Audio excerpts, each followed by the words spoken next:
Hello दोस्तों, मेरा नाम अनुज चौधरी है और आज हम पढ़ेंगे एंटीहेलमिंथिक ड्रग्स क्या होती है। ठीक है। एंटीहेलमिंथिक ड्रग्स जो मेनली यूज होती है वो वॉर्म्स को मारने के लिए, उनको बॉडी से बाहर निकालने के लिए यूज होती है। ठीक है। वॉर्म्स जिसको हम दूसरे टर्म में हेलमिंथस भी बोल सकते हैं। ठीक है। वॉर्म को हिंदी में हम क्या बोलते हैं? कीड़ा।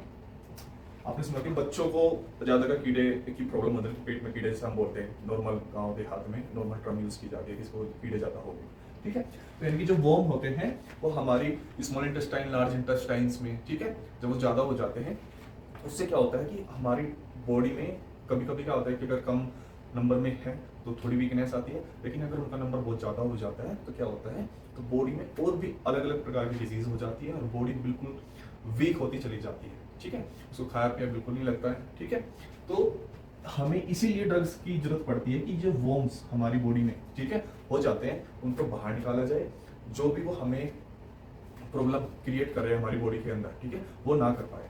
ड्रग्स काम कैसे करेगी? या तो उसको एक तो बॉडी से बाहर निकालेगी, एक उसको पहले मार देगी या उसको पैरालाइज कर देगी, उसकी एक्टिविटी को बिल्कुल रोक देगी। ठीक है।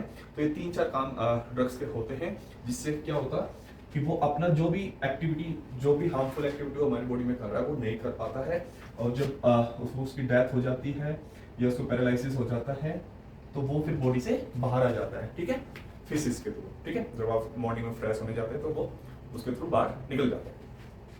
अब ये वॉर्म्स जो होते हैं ये अलग अलग प्रकार के होते हैं, जैसे मैंने यहाँ पे कुछ नाम लिखे हैं types: thread worm, round worm, tropical thread worm, whipworm, bookworm, pork roundworm, toxocariasis, tapeworm. Okay. ये सब क्या होते हैं? अलग अलग प्रकार के वॉर्म्स होते हैं जिनसे अलग अलग प्रकार की कोई सीरियस डिजीज होती है। कोई इनका जो हमारी बॉडी में पहुंचने का तरीका होता है, या तो स्किन के थ्रू पहुंच सकता है, ठीक है, या आप जो कंटामिनेटेड पानी अगर पी लेते हैं उसके थ्रू हो सकता है, या अगर आप कंटामिनेटेड खाना खा लेते हैं उसके थ्रू हो सकता है। ठीक है। या कैसे हो सकता है कि जो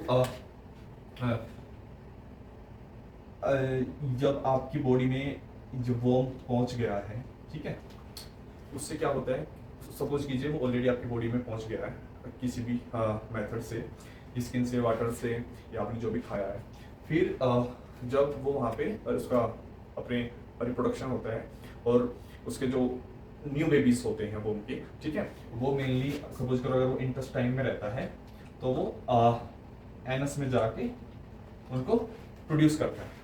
उससे क्या होता है कि आपको इरिटेशन होती है, ठीक है, इचिंगनेस होती है, तो इच करने के लिए आप अपने हाथों का यूज करते हैं, और वो इतने बार आ जाता है कि कभी कभी वो आपकी फिंगर में, ठीक है, फिंगर के मेनली नेल्स में आ जाता है। ओके।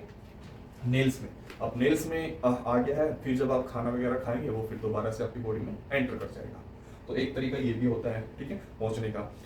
और अलग तरीके क्या है कि अगर आपने ऐसा कोई खाना खाया जिसपे वो ऑलरेडी है, या आपने ऐसा पानी पिया है, या आप ऐसी मिट्टी में अगर खेल रहे हैं जहाँ पे वो हैं, तो आपकी स्किन के थ्रू मिट्टी अगर लगती है तो स्किन के थ्रू पेनिट्रेट कर सकते हैं। तो ये कुछ तरीके होते हैं जिससे कि हमारी डिफरेंट टाइप के वर्म्स हमारी बॉडी के अंदर एंटर करते हैं। जनरली अगर कम अमाउंट में है तो वीकनेस होती है, और अगर बहुत ज़्यादा अमाउंट हो जाता है तो उससे क्या होता है, हमारी बॉडी में बहुत ज़्यादा वीकनेस के साथ साथ और भी डिजीज होने के चांस बढ़ जाते हैं। साथ साथ हमें ड्रग्स की इसलिए भी जरूरत पड़ती है कि ये जो हमारा इम्यून सिस्टम है, किसी भी डिजीज से लड़ने के लिए वो सफिशिएंट नहीं है ये सब वॉर्म्स को किल करने के लिए खुद से, तो इसलिए हमें ड्रग्स की जरूरत पड़ती है इनको एलिमिनेट, इनको बाहर निकालने के लिए, इनको अपनी एक्टिविटी हमारी बॉडी के अंदर ना करने दी जाए।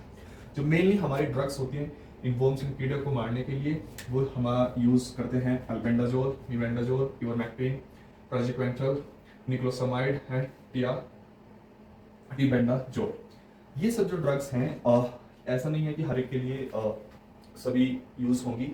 ऐसा हो सकता है कि अल्बेंडाजोल हमारे थ्रेड वॉर्म को मारने के लिए ज़्यादा अच्छी है, मिबेंडाजोल इसको मारने के लिए अच्छी है, ये दोनों इसको ट्रॉपिकल थ्रेड वॉर्म को मारने के लिए अच्छी है। तो कौन सा वॉर्म्स उस बॉडी के अंदर है वो कहाँ, जब डॉक्टर के आप पास जाओगे तो वो आपसे पूछेगा कि आपने क्या खाया था, क्या पिया था, क्या आप किस प्रकार की प्रॉब्लम हो रही है, तो उससे उसमें पता चल जाता है कि कौन सा वो है, तो उसी के हिसाब से वो ये इनमें से कोई ड्रग्स या कॉम्बिनेशन में यूज करते हैं जिससे कि आपका जो वोम है उसको पैरालिसिस हो जाए, वो आपकी बॉडी से डेथ होके उसकी बिल्कुल बाहर निकल जाए और आप बिल्कुल फिट हो जाए। क्योंकि अगर वो जितने लंबे समय तक आपकी बॉडी में रहेंगे उतने लंबे समय तक आपको प्रॉब्लम रहेगी, आपकी वीकनेस बढ़ते बढ़ते कोई भी सीरियस डिजीज आपको हो सकती है। ये ज्यादातर प्रॉब्लम बच्चों में देखने को मिलती है। क्यों? क्योंकि बच्चे जैसे हम नीचे को ऐसी मिट्टी वगैरह में खेलने के लिए छोड़ देते हैं तो वहां से इनको होने के ज्यादा चांस होते हैं। बच्चा हाथ से कुछ भी खा लेता है तो वहां से अब उसने क्या खाया, कहाँ पे उसका हाथ लगा नीचे, तो उससे वहां पे होने के ज्यादा चांस बढ़ जाते हैं। एडल्ट में मैं कह सकता हूँ होती है, लेकिन इतना ज्यादा नहीं होती है, ठीक है, क्योंकि एडल्ट थोड़ा साफ सफाई का अगर ध्यान रखते हैं तो होने के चांस कम है। बच्चों में होने के चांस ज्यादा क्यों है? वो यही कारण है कि उनका खेलना मिट्टी में, गंदे पानी में, कहीं पे भी, ठीक है, और थोड़ा वो अवेयर नहीं रहते इन सब चीज़ों के बारे में, तो इसलिए चाइल्डहुड में ये प्रॉब्लम देखने को ज़्यादा मिलती है। तो अगर किसी को इची होती है, ठीक है, हाँ, और ये जैसे मैंने बताया ये प्रोसीजर की, अगर आपको एनएस रीजन में एकदम से इचिंगनेस हो रही है तो वो ये रीजन हो सकता है। जो आपको डॉक्टर को बताना है वो आपको टेस्ट करके आपकी ये मेडिसिन स्टार्ट करेंगे और आप बिल्कुल फिट हो जाएंगे। उम्मीद करता हूँ आपको ये हेलमेंटिक ड्रग्स वर्म्स को मारने के लिए जो होती हैं, ये लेक्चर एक ब्रीफ इंट्रोडक्शन के रूप में समझ में आया होगा। और फिर मिलता हूँ एक नई लेक्चर के साथ, तब तक के लिए जय हिंद, जय भारत।